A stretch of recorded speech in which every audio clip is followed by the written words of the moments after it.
Partit molt complet, jo crec que per part dels dos equips, i en el que es refereix a nosaltres, si hem de perdre algun partit, i a més contra el líder invicte de la Lliga, ha de ser...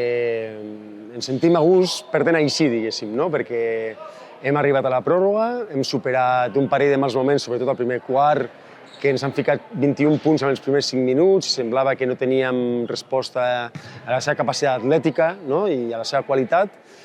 I després hem tingut un altre mal moment a l'últim quart, però ens ha pogut tornar per forçar la pròrroga, arribar a la pròrroga. Hem tingut l'últim tir que malauradament no ha entrat i hem anat a la pròrroga, i després a la pròrroga també hem començat malament i hem tornat a tenir opcions fins al final, no?